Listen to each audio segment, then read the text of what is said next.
westward.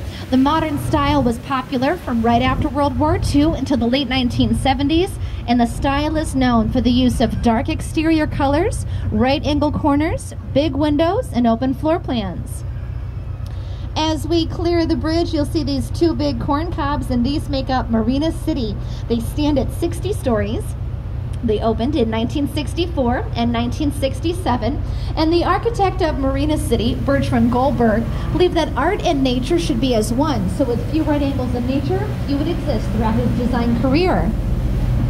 The two cylindrical towers feature circular floor plans and central elevator cores. So all of the units in Marina City start narrow at the center of the floor plan, and they get wider as they go out towards the exterior. If you're wondering what it's like to live in a condo shaped like a slice of pie, turn on your imagination because it's move-in day.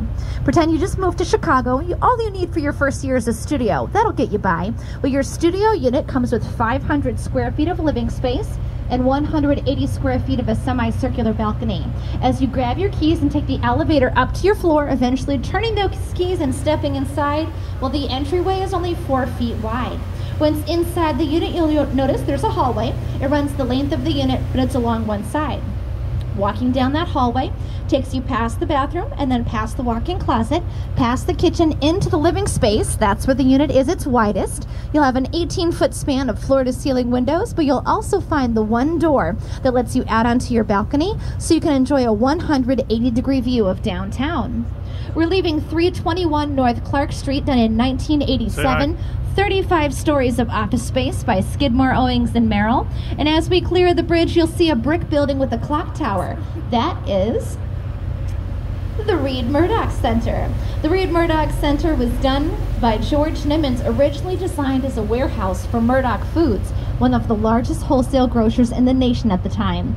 Nowadays, the building's primarily office space, home to Whirlpool and Encyclopedia Britannica. And if you look very carefully, you'll notice the building's a little off-center. From the clock tower to the base, to the right, there are 6 bays, 5 small and 1 large. Clock tower base to the left, 5 bays, 4 small, 1 large. That is all thanks to the 1928 construction of LaSalle Street's bridge. You see, the LaSalle Street in Chicago is a little bit wider than most of our downtown streets, so the original design had it running right into the building. That wouldn't do much good. So the building was augmented to maintain as much of the building as possible, but to also give plenty of room for that new bridge. You'll see a green glass building to our right. This is 300 North LaSalle, done in 2009. 60 stories of office space by Pickard Chilton, and this building features one of the most impressive air conditioning systems that we have in the city. Water from the river is taken into this building below the water line. That water is pumped to the top of the building where it's used as the main form of coolant for the massive air conditioning system. That same water that cools the building is sent through a series of gravity filters. By the time the water is returned to the river, it's cleaner than when it was first removed. Next to us now on the right, you'll see an extra large and in-charge building. This is the Merchandise Mart, done in 1931 by Graham, Anderson, Probst, and White. This building is a great example of the Art Deco style of architecture, and the Art Deco style was popular in the 1920s and 1930s. Easiest way to identify the Art Deco style is to look out for limestone, the soft beige on the building. Limestone is actually the primary bedrock for the state of Illinois, so it's very easy for us to come by. Another easy way to tell a building is Art Deco is to look out for lots of geometric shapes. So you might notice that around the main entry we have that heavy rectangular border. We also have those 3 octagons with either a double M or the word Merchandise Mart of the title, because you Merchandise Mart spelled out. We have gold diamonds along the base of the building, gold diamonds across the top, green squares between the rows of windows.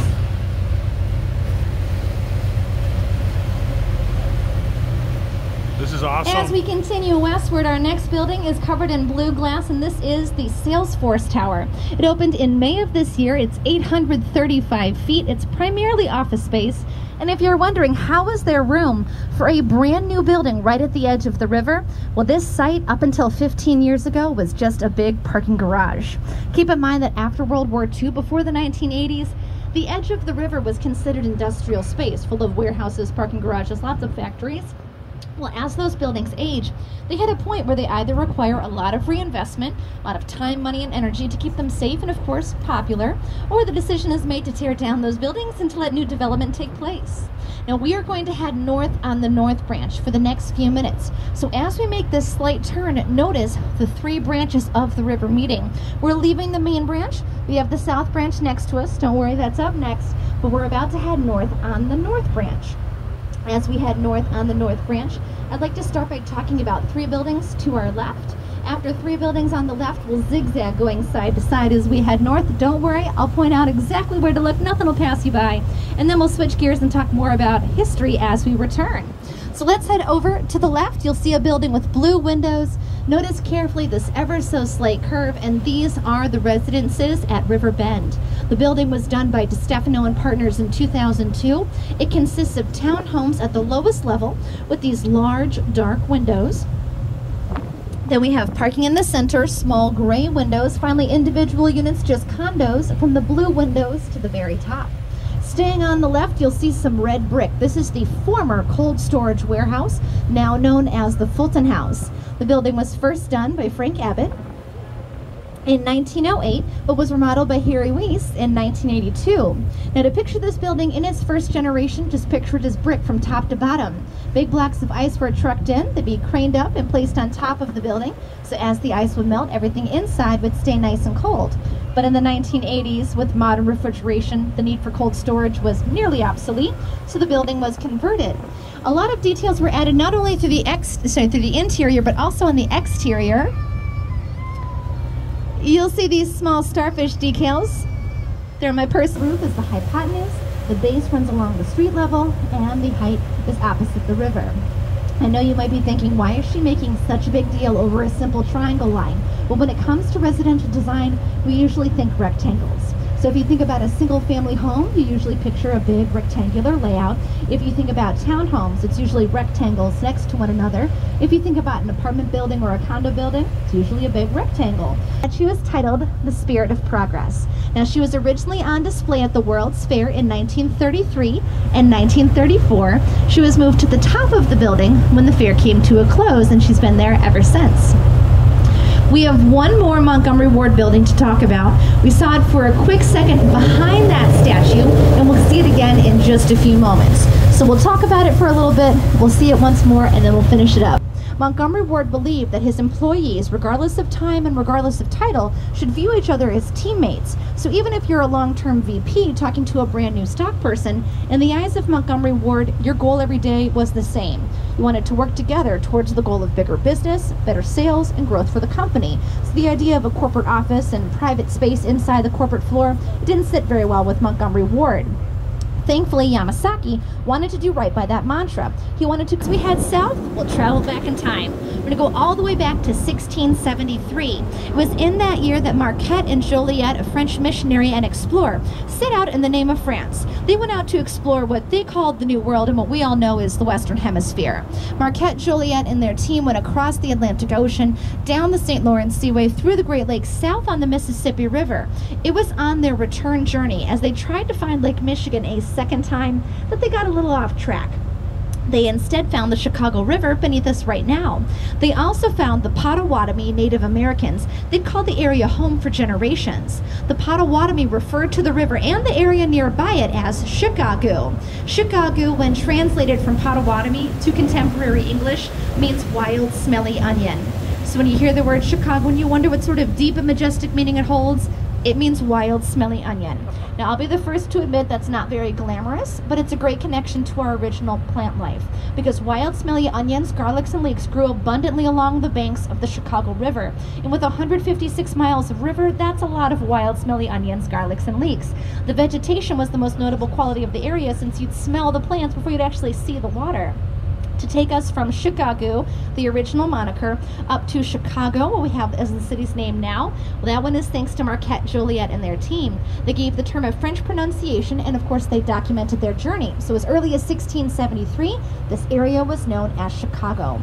Marquette and Joliet were here for about a year. Their goal was to establish a mission and make some maps, then they moved on. Over the next 100 years, we would have several waves of European explorers, but no permanent non-Native American residents. That wasn't until 1779. And we'll talk more about that a little bit later. Oh, the child needs to be off the bench, please, even if she's being held on to. Can someone help me out? She has to be off the bench, please. It's a Coast Guard regulation. Thanks so much. Now, as we head south, before we transition back to architecture, let's talk about bridges. Now, it's going to be dark for a moment, but if I could please have everyone look to the left at about eye level, you'll see an open space beneath our next bridge at Kinsey Street. This open space is called a weight well.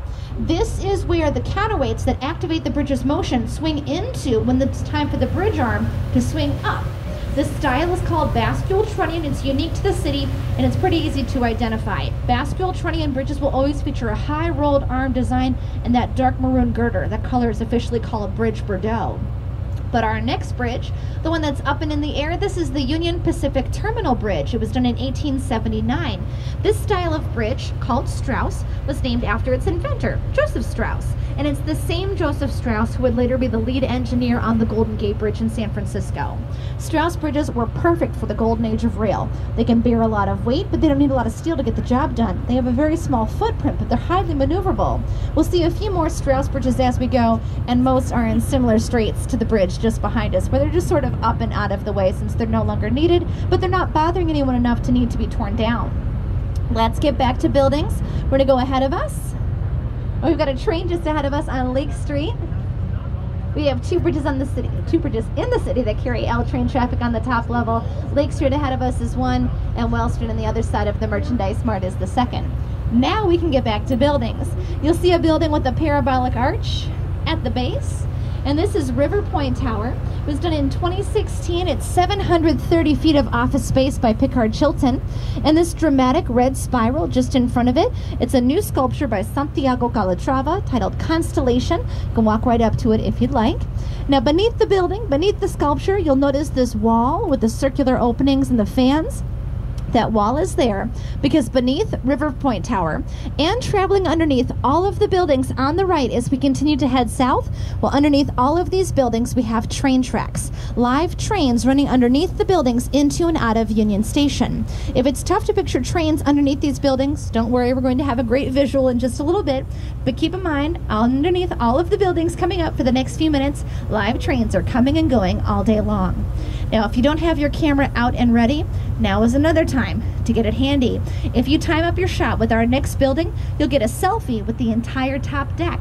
That's all thanks to the angled base of 150 North Riverside. It was done in 2017.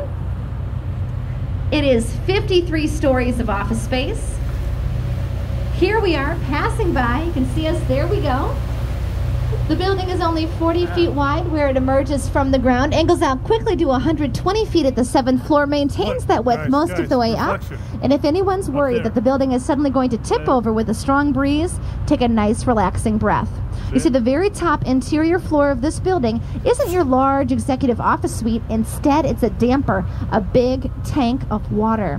The weight and pressure of that water at the top of the building is subject to the pull of gravity. So basically, the big tank of water, it's a big paperweight. It keeps the top of the building directly above the bottom, exactly where we want it. You'll see a gray building up next. This is 100 North Riverside Plaza. It was done in 1990. By Ralph Johnson with Perkins and Will, and this is a great example of the postmodern style. Postmodern design, think 1980 to present day, is what Chicago is known for. The style seeks to reference the past, but to stay in the present at the same time, and sometimes that's tough to do, but this building handles that challenge well. Notice how at the bottom of the building, the bottom 4 floors have a different style of window. It's got that decorative horizontal bar, but the 3 panels, that's a throwback to the Chicago window developed in the 1870s. We'll see an authentic one later on. Now try to take in the building all at once, whole scale. You'll notice all of this shiny glass, all of that shiny metal. Well, the steel, glass, granite, and concrete of the building help it look up to date. The building opened in 1990, but still manages to look like it opened just a few weeks ago. Now we have another Art Deco building on our right. You'll notice all of that limestone, that soft beige. That's our first indicator to the building style. Again, Art Deco. This is 2 North Riverside, done in 1929 by Hullibert and Root.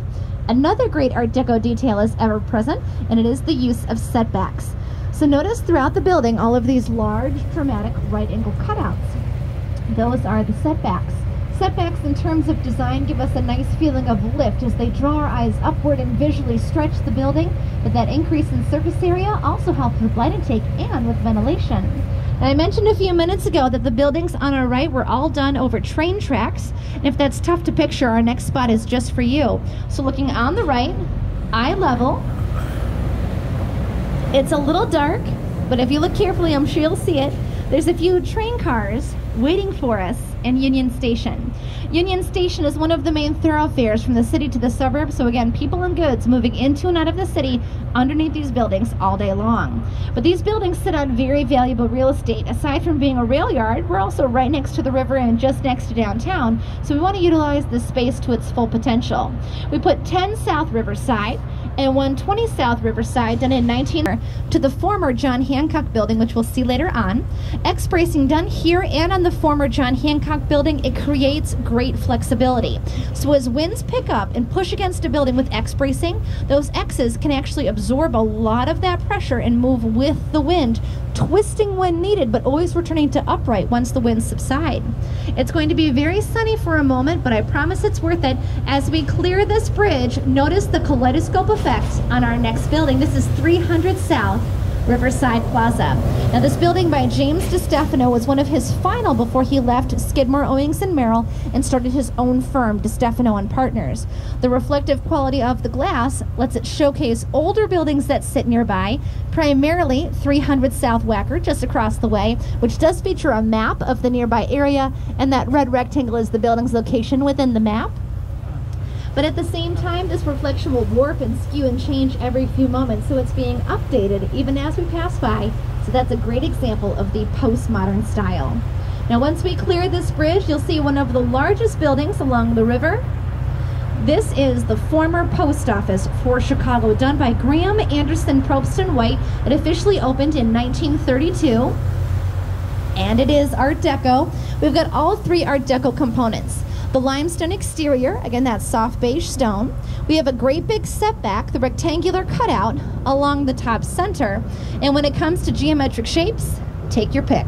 You can go for the square windows at the very top of the building on the north and south ends. You can enjoy that line of circles just beneath the setback, or you can go for my favorite geometric design, the diamond tiles.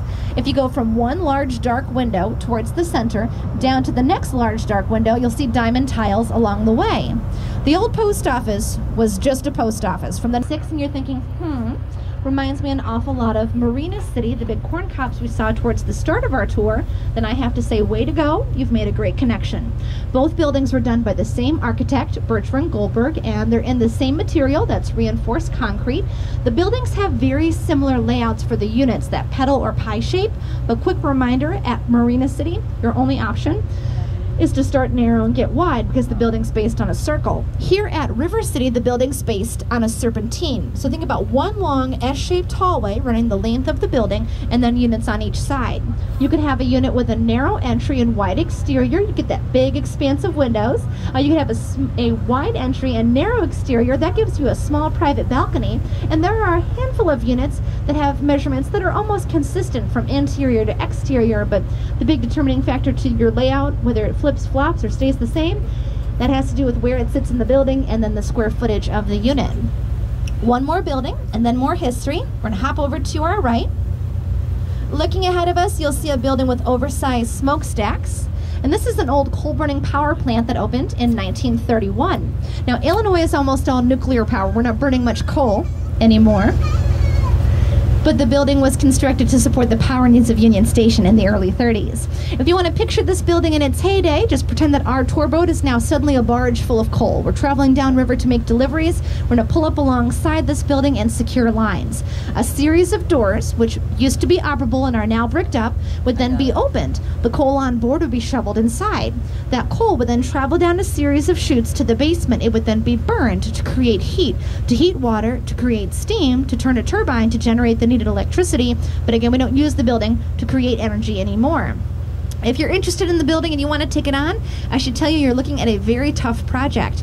You see, the building's location against the river is very cool, but on the other side of the building there's a large power grid, there's commuter train tracks, and space already owned by Amtrak and Metra that they are not willing to part with. So to do construction, your only option is to bring a barge down the river and tie it up alongside. Construction from a barge has been done before. It's been done very well in resident. A man by the name of Jean-Baptiste Pointe-du-Sable. He moved to the area from Haiti to start a fur trading company. He was of African and French descent, and he experienced a huge windfall with his business. That's thanks in part to the biggest fashion trend for men in the late 1770s, the beaver fur felt hat. You weren't a stylish guy unless your ensemble was topped with a beaver fur felt hat. Since beaver heavily populated the area, Jean-Baptiste Pointe-du-Sable realized he had the supply to reach the ever-growing demand of the new fashion trend. His cabin and trading posts, they went up just on the other side of Michigan Avenue from where our tour began, and that area of the city is now called Pioneer Plaza. You'll find a bust of Jean-Baptiste Pointe-du-Sable on that same site. But let's move into the 19th century. First big event to affect the Midwest in the 1800s took place in 1803, the Louisiana Purchase. We had all of this new territory to explore. And to get going with the goals that follow, acquiring new territory like populating and protecting it, surveying it, making some maps, well, to do all of that, we built our very first military fort, Fort Dearborn. Fort Dearborn went up on the other side of the river from where our tour began. Though it went up in 1803, it was burned down during the War of 1812 and was rebuilt in 1816. In 1818, Illinois joined the Union as the 21st state. In 1833, Chicago incorporated as a town. In 1837, we incorporated as a city. Even with those two quick incorporations, Chicago was really just out on the frontier. The 1840 Chicago census only shows 4,000 residents calling the city home. But by 1860, so just 20 years later, Chicago was this big, bustling metropolis. We had over 300,000 residents in 1860. With that big increase in population, we had a lot of construction. Almost everything built in the 1830s, 1840s, 1850s, and 1860s was made very quickly, very haphazardly, and almost entirely out of timber. Now, as we all know, timber construction has many positive qualities, but timber construction also has one fatal flaw. It's very combustible. And we got a big reality check on that one by way of the Great Chicago Fire of 1871. The fire, which started on October 8th of that year, lasted 28 hours. It destroyed 3/5 of the city, claimed over 300 lives, destroyed over 16,000 homes and businesses, and the Great Chicago Fire left over 100,000 people homeless in the course of one night. Now, the city was devastated at this loss of life, limb, and property, and if you've heard the story that it's all thanks to Kate O'Leary's cow, Daisy, kicking over a lantern in a barn that Sunday night, let me be the one to set the record straight. Kate O'Leary's cow, Daisy, and the entire O'Leary family were exonerated from any and all blame in 1997. We have several theories as to how the Great Chicago Fire might have gotten its start, and they run the gambit of probability. And who are something you two? As simple as a cigarette thrown astray while it was still lit, landing on something flammable, that could have started the Great Chicago Fire. Something as out there as a meteor shower could have started the Great Chicago Fire. My personal favorite theory as to how the Great Chicago might have gotten its start: spontaneous combustion. Because in the 1830s, 1840s, 1850s, 1860s, into the 1870s, the Chicago River, beneath us right now, doubled as the city's sewer system. So toxic waste, animal carcasses, trash, and factory runoff were all thrown into it without a second thought. Now, I know that sounds gross, and trust me, it was gross. The Chicago River was so toxic from all of the pollution that it self-ignited twice. So our river was so little water that it was catching itself on fire. Well, a really easy way to start another fire would be a third ignition that no one caught sight of and one that made landfall too quickly to be put out. The city was devastated over the Great Chicago Fires. Again, loss of life, limb, and property along the way. But within a few weeks' time, city officials announced we would rebuild bigger and better than before. First step in rebuilding the city, getting rid of all of the debris. The rubble from the Great Chicago Fire was combed together, and since we didn't have a better spot to put it, we just shoved all of that debris out into Lake Michigan. If anyone on board has been to Grant, Millennium, or Maggie Daly Park already, you were standing on top of the debris from the Great Chicago Fire. You see, Michigan Avenue, which runs north-south, used to go right along the lakefront, One was done in 1919 and is still in operation. The vertical lift bridge uses counterweights. You can see one counterweight on each tower. If you lower those counterweights down, you create tension on the cables in the center. That provides the necessary lift to pull the arm of the bridge, which spans the water up, and of course gives the necessary clearance to a taller vessel. Now, we won't be going underneath that bridge since we do have our schedule to stick with, so we'll turn back to history, but if you want a few more moments with the bridge, go for it. Now, in 1893, we held our first World's Fair, the World Columbian Exposition, since it was a 400th anniversary celebration of Columbus arriving to what is now known as the United States.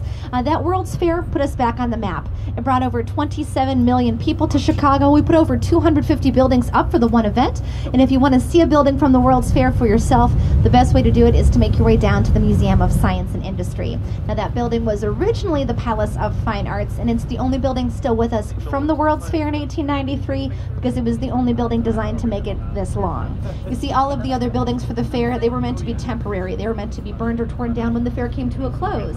But the Palace of Fine Arts, now the Museum of Science and Industry, was a building designed to work like an art museum, to hold priceless works of art inside, artworks that had to be insured. Insurance companies wouldn't insure artworks inside a building that could easily be burnt or torn down, so the building had to be designed as a permanent structure. A few of the things we can thank from the World's Fair of 1893, that includes the Ferris wheel, named after its inventor, George Gale Washington Ferris. It served as the centerpiece for the fair. The L train, which we now use as our mass commuter route, was developed as a way to bring people from their hotels downtown down to Jackson and Hyde Park for the fair. And our success in World's Fair, it's not limited to one. We held a second one in 1933 and 34. That was the Century of Progress Fair, a centennial celebration of Chicago. Now, the World's Fair in 1933 was a success, but it was also a big risk. 1933 was one of the toughest years during the Great Depression, a time when many people had a tough time maintaining shelter and keeping food on their table. There wasn't a lot of extra money to go around for things like travel and attendance to a World's Fair. But thankfully, the 1933 World's Fair served as such a great way to escape the hardship of the Great Depression and such a great way to think about the promise and technology of the future that it ended up being a very well-attended event. It turned a big profit. And during the Great Depression, if something turns a profit, you do it again. So we held that fair for a second summer in 1934. I promised you all time to enjoy the view in your company. I know I've been doing a lot of talking for the last 45 minutes. So I'd like to start the first and the longer of our two breaks. It'll last about 8 to 10 minutes as we head north. Now, it's paired with this great view of downtown coming up as we hit the straightaway. And of course, you can't miss our tallest building. The black building with the step-like appearance and those two giant white antennae, that's the former Sears Tower, now the Willis Tower. I promise we're going to talk all about it. Name change, design, construction, whole thing. But if you are looking for a great photo, whether it's a background for your phone, a selfie, or a picture of your whole group, now is the time to get everything organized and make your way up towards the front to line up that shot. If you want to use this time to freshen up or warm up downstairs, go for it. You've got the time. And if you want to grab a new drink or snack, sounds good too. If you are looking to get a question answered or to figure out what to do with the rest of your day, come on up and ask away. I'll have the microphone down in just a little bit. If you're worried that with all of this time you'll move around and miss something, I got you. I'll give everyone a 2-minute heads up, so you'll have plenty of time to find your seat, get back in the zone, and ready for the second half of the tour. What do you think, but with Mel? all of that, enjoy our first and longer break. We'll pick back up in just a bit. Go for it. She's doing a nice job. That's a cool ass bridge. That's wicked cool. Damn. That's Bascule on acid right there.